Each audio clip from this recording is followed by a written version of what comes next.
这是点嘞，各位观众朋友，大家好，欢迎您收看藏人行政中央电视台本周西藏华语节目。今天是藏历2145年2月6号，公元2018年3月23号。本期的主要新闻有：藏人行政中央将在达兰萨拉举办大型集会活动，纪念流亡60周年。第33届心智与生命研讨会圆满闭幕。达赖喇嘛尊者表示，西藏问题与世界息息相关。达赖喇嘛尊者对印度长莫克什米尔邦展开访问。达赖喇嘛尊者参加第92届印度大学协会年会典礼。因言获罪被判3年的西藏作家雪合江刑满获释。下面请看详细内容。藏人行政中央外交与新闻部计划将于3月31号在达兰萨拉大臣经院举办大型集会活动，以表感恩印度政府和民众为流亡藏人长期提供援助和支持。届时，西藏精神领袖达赖喇嘛尊者将同贵宾一起出席这一活动。在西藏精神领袖达赖喇嘛尊者24岁时，西藏首都拉萨遭到中共的强占和武力镇压。在极端无奈和人身安全带来危害之时，尊者于1959年3月17号夜晚，伪装成一名士兵离开拉萨罗布林卡，在藏军的护送下，带着部分内阁成员，经过24天的长途跋涉，于1959年3月31号抵达印度控制下的达旺地区，正式踏上了漫长的流亡生涯之路。随后，约有10万藏人跟随尊者流亡至印度、尼泊尔、不丹等国。藏人行政中央司政洛桑桑格指出，西藏从地理、宗教和历史文化等方面都与印度有着密切关系。西藏人把印度称作圣地，达赖喇嘛尊者也把印度称为上师。西藏人为其弟子，并称自己是印度之子，是真正的圣雄甘地的追随者。司政罗桑桑格进一步强调，尊者达赖喇嘛以那兰陀传统文化为基础，致力于复兴古印度传统文化事业。尊者是印度非暴力、慈悲、同情以及推动宗教间和谐的最佳形象大使。藏人行政中央外交与新闻部外交处秘书长达波索南诺布表示，印度不仅是西藏人民的第二故乡，而且为西藏的自由斗争事业给予了大力支持。因此，以达赖喇嘛尊者为主的移居世界各国的流亡藏人，在藏人行政中央的领导下，为感恩印度政府和民众，将2018年定为感恩年，并展开一系列感恩活动。另外，从本月12号开始召开的第33届心智与生命研讨会，于17号在印度北部达兰萨拉大臣法院圆满结束。在为期5天的研讨会上，达赖喇嘛尊者与来自各国的科学、教育、佛教界专家学者共200多人，围绕不同主题进行了讨论。根据尊者长期以来提倡世俗伦理教育，并将慈悲、道德和利他等价值观融入现代教育体系，这一为期5天的研讨会也主要围绕世俗伦理与现代教育体系的交处。达赖喇嘛尊者在发言时强调，除了丰富佛教知识之外，他与科学家会面的主要目的是通过科学伦理和世俗价值来促进慈悲、同情、宽恕等内在价值观。另外，3月15号是总部位于美国首都华盛顿的国际西藏运动组织成立30周年纪念日。达赖喇嘛尊者发布视频贺函，呼吁国际西藏运动组织帮助遭受苦难的中国人民解决他们的人权与生存问题，以及提高他们对西藏问题的认识和关注。尊者指出，西藏文化中关于心智和心理学方面的知识，可以促进整个人类的身心健康。因此，越来越多的人，包括许多中国人，甚至是科学家，对源自印度那兰陀传承的西藏文化表示感兴趣。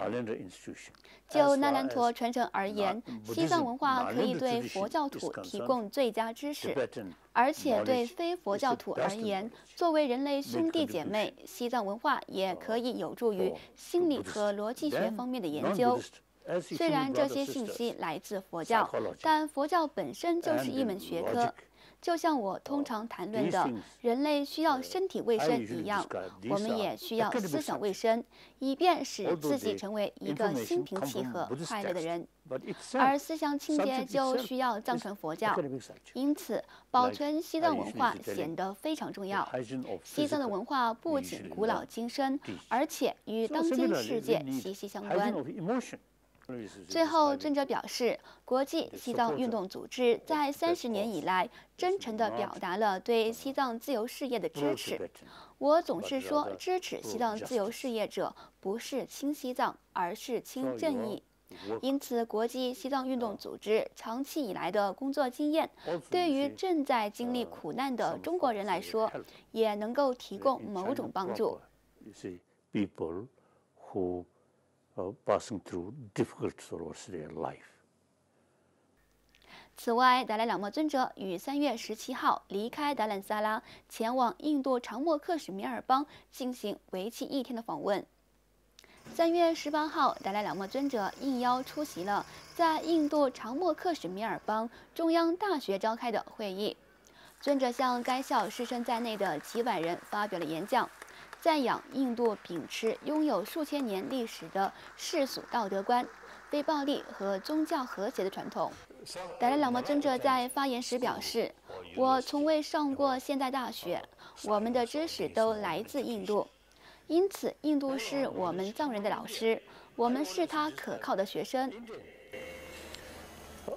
Historically, our guru, our teacher, we are Chela. 长莫克什米尔邦是佛教徒、印度教徒、伊斯兰教徒和基督教徒完全和睦共处的一个邦。这个邦呈现出印度真正的宗教和谐。在感叹世界如何受到暴力情绪膨胀危机的困扰时，尊者指出，印度可以促进人类身心幸福方面发挥重要作用。尊者表示，过于重视物质价值的现代教育并未有助于减少暴力。印度是唯一将现代教育和古老知识结合的国家。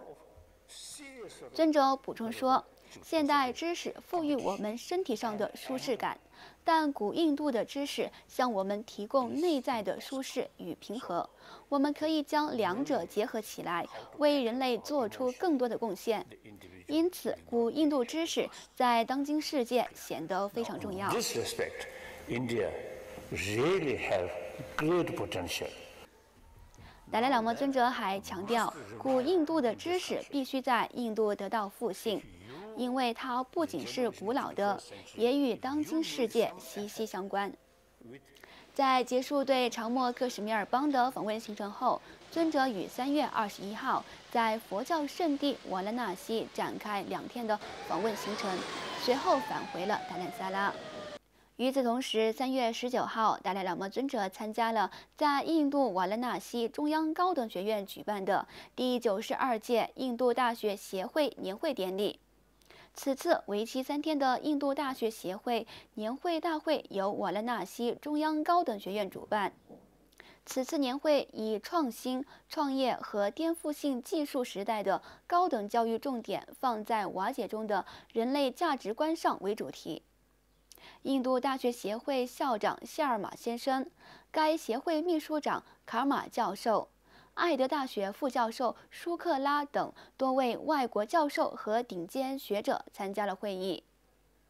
I 达赖 feel 喇嘛 that. 尊者在讲话中表示， So then, 现在是印度与全世界分享该 now 国 compare 千年传 Europe. 统文化， I think 并领导世 India, 界建立物质和精神教 in 育的 spite 时候了。 some difficulties 在全球 in the 200多 past, 个国家中 I，think 只 the 有 concept 印度 of 这个国 ahimsa 家有能力将现代教育 and 与古 secular 印度思想相结合。虽然现代教育对我们带来肉身 So，舒适，但 as a 印度 result，古老的传统教 now 育 one 却对我 example 们带 is 来内 religious 心的平 harmony. 静。